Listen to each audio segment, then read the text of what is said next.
Assalamualaikum warahmatullahi wabarakatuh. Perkenalkan, nama saya Rahmat Khalid. Di sini saya akan coba menjelaskan pengaruh faktor-faktor non-rasional dalam pengambilan keputusan.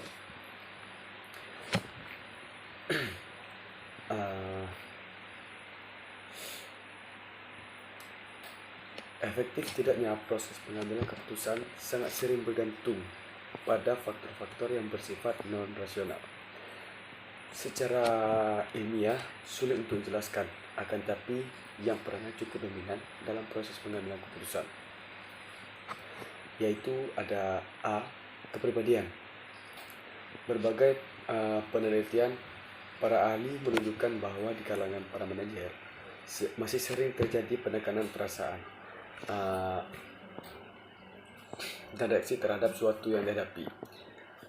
Apabila keadaan demikian dibiarkan terus berlangsung, bukanlah hal yang mustahil.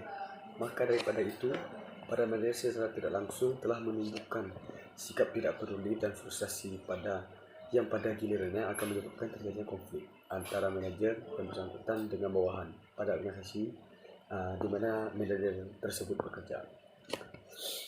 Manajer dapat dikategorikan sebagai pengambilan keputusan yang berhasil adalah yang tidak selalu diberikan beban oleh atasannya. Artinya, kepribadian pengambilan keputusan harus diberikan tempat yang wajar dalam mengambil keputusan. Yang B. Gaya manajemen. Diumumkan bahwa gaya manajemen sering dikategorikan kepada gaya yang autokratis, paternalistis, militaritis, dan juga laissez-faire dan demokratis atau partisipatif. Berbagai gaya ini identik dengan tipe-tipe kepemimpinan yang dikenal pada masa sekarang ini. Jadi masing-masing kategori tersebut mempunyai ciri-ciri tersendiri dengan berbagai kelebihan dan juga kekurangan. Akan tetapi penelitian membuktikan bahwa dalam kenyataan gaya kepemimpinan itu tidak dapat digunakan dengan melebihi satu gaya. Jadi pemimpin itu dalam mengambil keputusan hanya bisa mengkombinasikan beberapa gaya kepemimpinan, tetapi dia harus yakin pada satu gaya kepemimpinan itu tersebut.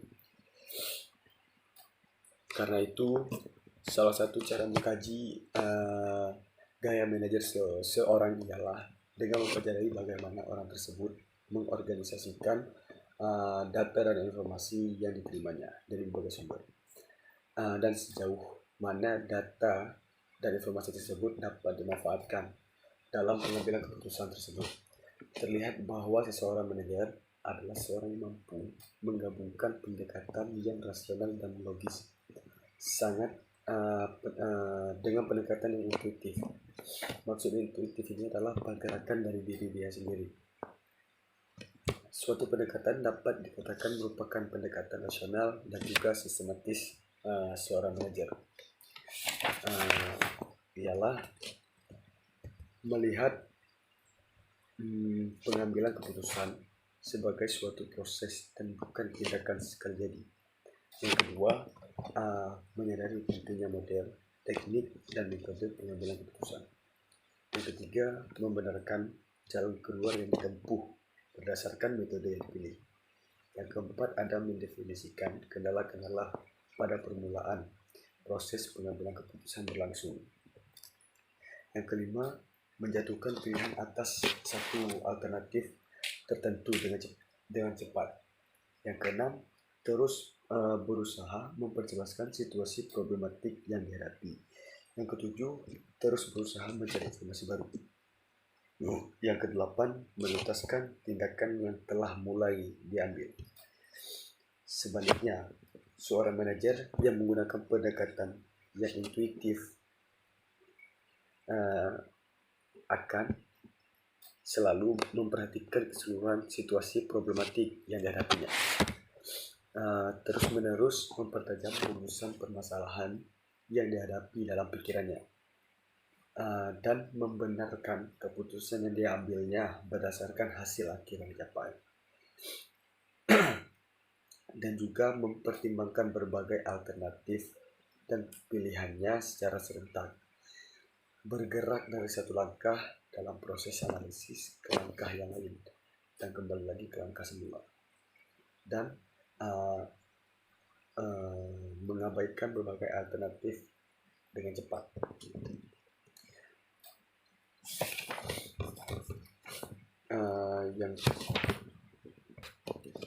Yang C, berpikir kreatif dalam pengambilan keputusan.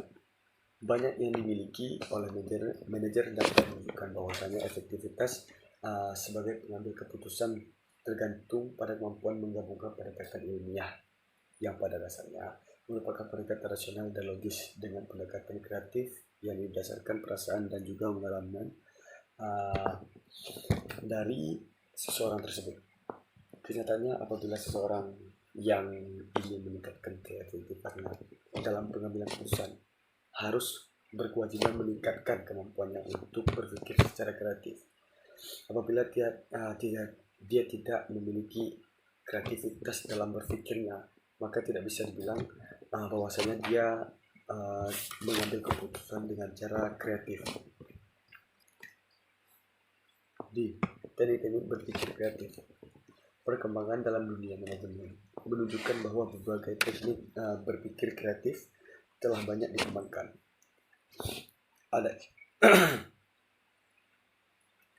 Adanya sementara teknik yang sangat populer dan banyak digunakan oleh para pelatih dan manajer, akan tetapi kemudian cepat kehilangan pamornya dan tidak dapat digunakan lagi.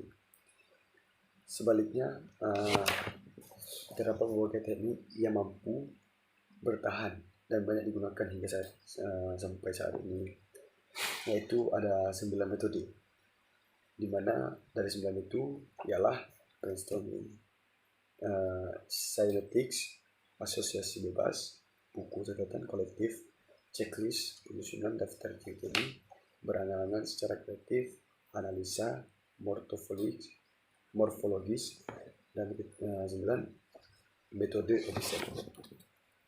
Mungkin hanya sekian dari saya. Assalamualaikum warahmatullahi wabarakatuh.